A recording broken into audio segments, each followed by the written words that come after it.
عليكم خوتي وخواتاتي داخل الوطن وخارج الوطن، كي دايرين؟ لاباس عليكم؟ كنتمنى الفيديو ديال اليوم يلقاكم في احسن الاحوال ان شاء الله يا ربي. اليوم جيتكم فيديو جديد ان شاء الله، كنتمنى نكون فيدتكم به. اليوم بغيت نوجد معكم بريوش بالطريقه ديالي. اول حاجه غادي نبدا لكم بالمكونات اللي غادي نحتاجو في البريوش. كيف كتشوفوا في المكونات كنحتاج 2 كيسان ديال الحليب، وكنحتاج كاس ديال سنيده ما يكونش عامر،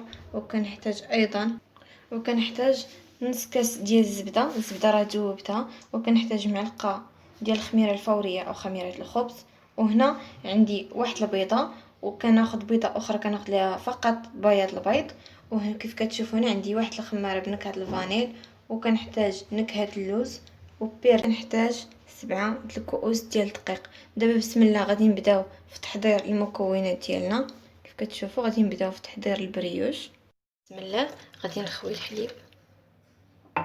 كيف كتشوفوا كنحتاج 2 الكؤوس ديال الحليب، وكنحتاج كاس معمر ديال سنيده او سكر خشن، ثم غنضيف معلقه ديال الخميره الفوريه او خميره الخبز، ثم غنضيف الزبده. كتشوفوا راني دابا خويت الزبده.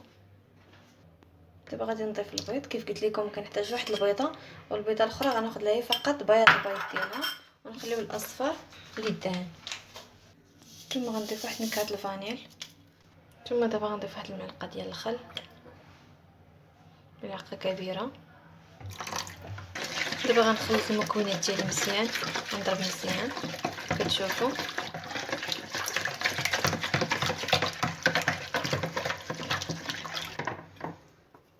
دابا غنضيف دانون ديال بيرلي. كيف كتشوفوا غنضيف بيرلي. دابا غادي نضيف الدقيق. كنحسن الخليط ديالي، خلط مزيان. صراحه كيجيو لذاذ والمذاق ديالهم رائع بزاف. كنتمنى انكم تجربوهم ان شاء الله، وتردوا عليا الخبر في لي كومونتير كي جاكم.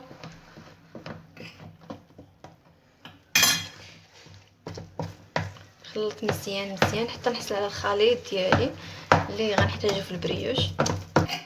كتشوفوا راني كنزيد نضيف هنا. دابا راه من بعد ما عجنت العجينه قسمتها على 2. دابا هذا غنخليه، وهذا غادي ندير ليه الكاكاو. راني خدمته بالكاكاو. كتشوفوا راني غنضيف معلقه الحليب باش نجمع به العجينه الثانيه. غندوب بالكاكاو. راني درت ليه الحليب باش يذوب.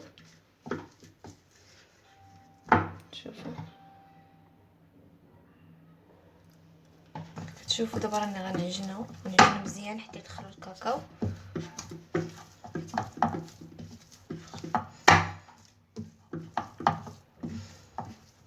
ودابا من بعد ما عجنت العجينه ديالي راه دهنتهم بزيت المائده من الفوق.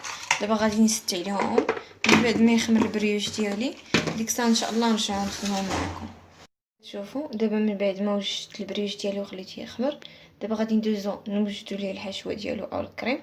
اول حاجه كنحتاج كاس ديال الحليب، ثم كنحتاج معلقه ديال الكريم باتيسير. شوفوا كيف كتشوفوا انا راه درت معلقه ونص، ثم غنضيف معلقه ديال سكر خشن او سكر سنيده. كيف كتشوفوا دابا راني درت الكريم ديالي فوق البوطيطيب. غادي نقصوه على نار مهيله باش ما يشدش من الدحر، ونخليوه يطيب على خاطره مع التحريك.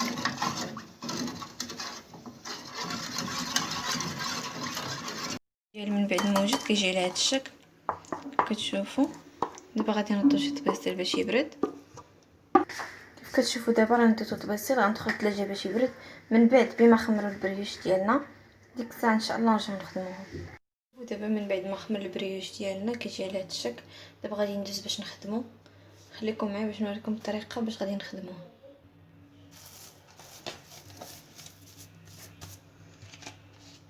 كيف كتشوفوا راني قسمت العجينه الاولى على 2، دابا حتى غندوز نقسم الثانيه ايضا على 2. كتشوفوا نفس الطريقه. كيف كتشوفوا غادي نخدمو كامل على شكل كريات، يكونوا كريات موين يعني متوسطين. ديك الساعه وندوزو نخدمو الشكل ديال البريوش. كيف كتشوفوا دابا من بعد ما قسمتهم كاملين على شكل الكريات، دابا غادي ندوز باش نخدم الشكل ديالهم. بسم الله. دابا غنبدا. كنحتاجو زيت المائده باش نبقاو ندلكو بها. شوفوا نبدا ندلك.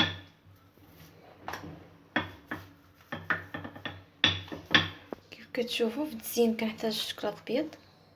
هذا هو الشكل. كنخدم العجينه البيضاء، غادي نستعمل الدلاك باش ندير صراحه كيجيو هشاش ولذات بحال هكا الكوتي. كنتمنى انكم تجربوهم وتردوا عليا الخبر في لي كومونتير كي جاوكم. كيف كتشوفوا العجينه البيضاء غندير ليها كريم باتيسير في الحشوه ديالها بنفس الطريقه باش خدمت الاولى باش غنخدم الثانيه.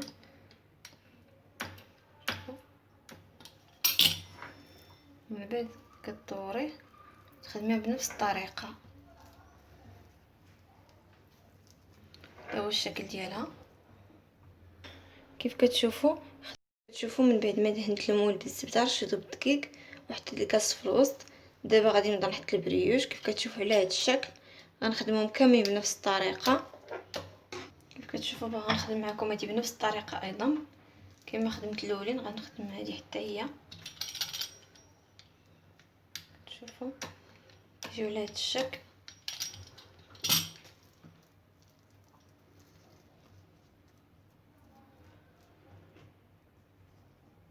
كتشوفوا بنفس الطريقه كاملين غادي نخدمهم.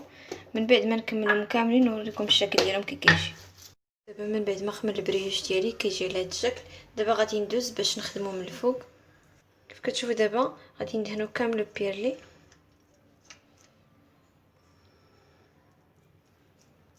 نخدمو كامل مزيان. كيف كتشوفوا راني خدمتو كامل بيرلي من الفوق. صراحه كيجيو لذاذ بزاف، واحد المذاق اللي لا يقاوم. كيف كتشوفوا دابا من بعد ما دهنتو بيرلي غادي نخليه واحد مده 5 دقائق بما خمر ونرجع ديك الساعه باش نوريكم الطريقه الدهن ديالو بالبيض. على قبل الدهن كنحتاج واحد اصفر البيض وكنحتاج معلقه ديال الخل. غادي نضرب بها مزيان. ودابا من بعد ما ساليت الدهن ديالهم بالبيض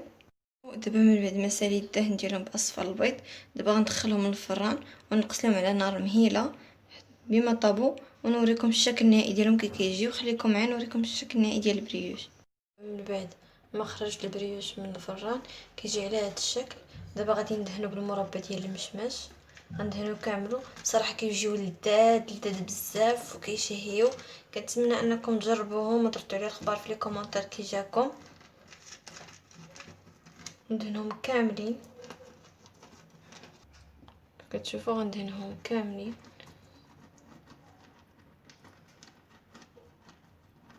كيف كتشوفوا البريش ديالنا من التحت كيجي على هذا الشكل طيب مزيان. كيف كتشوفوا دابا غادي نقلبو باش نوريكم الشكل ديالو من الفوق كي كيجي طايب ولذيذ صراحه. كنتمنى انكم تجربوه. كيف كتشوفوا دابا البريش ديالي كيجي على هذا الشكل. كنتمنى يكون الفيديو ديال اليوم نال الاعجاب ديالكم. كيجيو رطبين. شفتوا الشكل ديالهم من الوسط كيجيو على هذا الشكل. كيجيو رطاب بزاف ورائعين في المذاق ديالهم. كنتمنى انكم تجربوهم ان شاء الله يا ربي وتردوا عليا الخبر في لي كومونتير كي جاوكم.